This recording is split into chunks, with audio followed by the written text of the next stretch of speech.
diplomat abroad, the life of a diplomat is like living in a fishbowl. You're always under constant observation. And same is true of the sportsman, whether he's a cricketer or a footballer or an athlete. What kind of advice did you use to give to the sportsmen under you? Well, 2 or 3 things were very important in this advice. Number one, they had to be back in their room by 10 o'clock. That was the first requirement, because normally all these activities take place after, in the dark, under suspicious circumstances. Number two, there were never these 7 or 8 people that used to go there. At best, a manager and a co-manager. And it was the duty of these 2 guys to have a look and address the issues of the prima donnas. They are prima donnas, and they have a lot of psychosomatic problems after the match, after the day's play. I say psychosomatic because their performances are under scrutiny the next day. Right. And therefore, they have a lot of problems. So you have to be available all the time to these guys. And when you see somebody missing, then you start checking up on him. Where is he? What is he doing? And our advice to them always was that you can have your free day when we choose to give it to you as a management. You can then go away, get the dirt out of your mind somewhere else. But while you're with the team, you're under scrutiny. And the cricket team is under greater scrutiny because it's a 5-day test match. These 20 overs matches and 50 over matches, these are perversions of the game. They're not the games as such. The game, real game, where you test your mettle, where you have baptism by fire, and where ethics comes into play. But talking of ethics, cricket was always called a gentleman's game. It is a gentleman's game. So what has happened now? They have broken the philosophy, and for that the ICC is responsible. Look, the umpire gives you out, and the umpire gives you out with his finger of evidence, and he points to God, and he says, before God and the evidence before me, I give you out. Now, at the same time, you must understand that he is a human being, so he cannot be absolutely correct. So you accept that decision and you go. If you permit, sir. Welcome, Asjad Saab. How are you today? Not bad. How are you, sir? Oh, I'm fine, thank you. We are conducting the program Defense and Diplomacy on PTV News, and we would like to have your views about this current scandal, especially coming from this sleazy tabloid. See, the very first thing that needs to be established regarding this particular issue is that it does not, no crime from a police perspective or a legal perspective, no crime has been committed. So it really doesn't fall under the police law because the crime is to defraud the bookmaker, and no official bet was placed on this particular issue. And there's a very simple reason for that. No such bet can be placed at any of the legal bookmakers in England. It's very, very simple. If I go to a legal bookmaker, if I go to William Hill tomorrow, and I go and tell them that the first ball of the third over is going to be a no ball, first thing first up, he's not going to take that bet. Even if he does that, and it turns out to be true, that will fall under the irregular betting pattern. So you won't need the news of the world to come and tell everyone that there was spot fixing. It'll be picked up automatically. So what we have to look at with regards to this issue is that where exactly the bet was placed. And all these illegal bets are placed in only one part of the world, and that is Indian illegal betting agencies, which are like rampant all over India.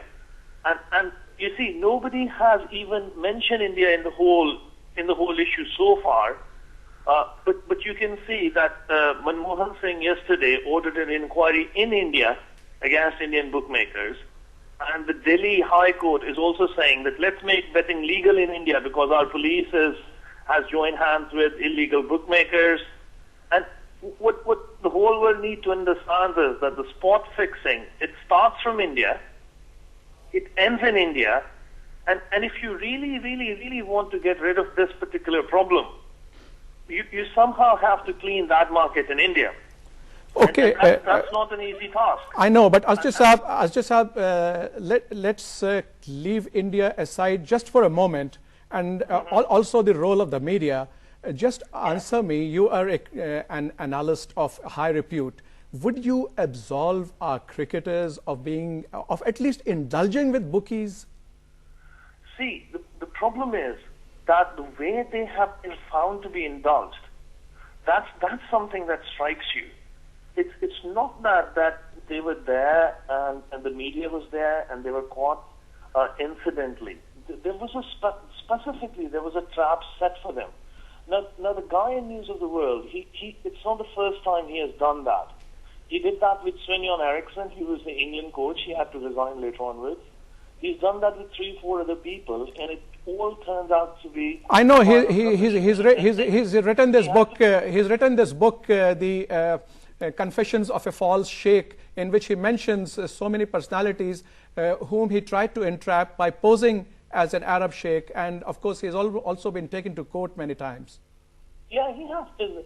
News of the World has paid damages in the past, but what we need to understand is the owner of News of the World is Rupert Murdoch. He's like the biggest media giant in the world. So if they go for such sleazy things or such investigations, they do have the funds to pay the damages. So they, in a way, their bosses or their hierarchy does give them a free hand that if you want to go ahead and do it. In England, the reading or the people who read News of the World, they're like 0.2 million people. But you know, the educated part of England, or the people who are like not just literate but properly educated, they don't read tabloid or rubbish like News of the World or Daily Sun or anything like that. Okay, Asjad, if you hold that thought for a moment, for the benefit of our viewers, you see, we in Pakistan are rather mercurial. We adore our sportspersons, we take them to the highest pedestals, but once they falter, we are also willing to sacrifice them at the altar. What do you think we should do now? Because this, so far, as you rightly said, is only an allegation and perhaps an entrapment. See, what I don't understand is whatever is happening in Pakistan, and I'm sat here in England, I'm reading in papers that there are effigies being burnt, or there are lots of protests going on, and people are asking for their heads and stuff. What I don't understand is this is not the British media which has made this public opinion in Pakistan. This is not the Indian or Australian media which has made this opinion in Pakistan. This is what Pakistani media is doing to the Pakistan cricket team. What I don't understand is there's 16 Pakistani boys against the rest of the world. And the only place where they would hope for some sort of backup would have been Pakistani media. But what I'm sat here watching is that the Pakistani cricketers, their films are being shown on different private TV channels with Indian songs being played in the background. It's totally disgusting.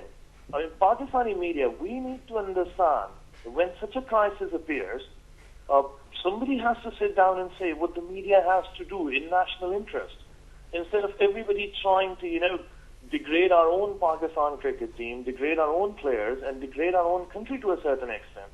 I mean, there are journalists in England, cricket journalists, who are writing against Pakistan's society now, Pakistan's president, and whatnot.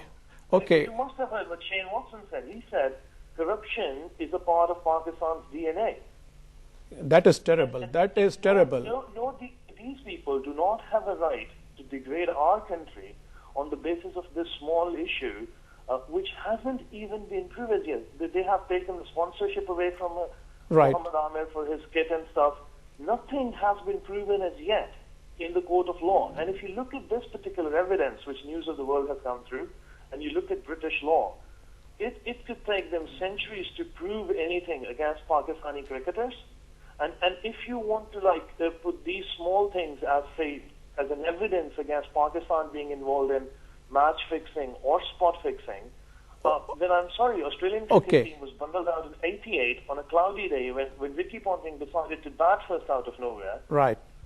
There are suspicions everywhere and against everyone. So Asjad, let me interrupt at this moment. I would like to thank you very much for your insight as well as the inputs you have provided, and also the advice that the media must look at it pragmatically rather than have the knives out at the first instance. Thank you so much for being on the program. You're welcome. Thank you. Thank you for having me.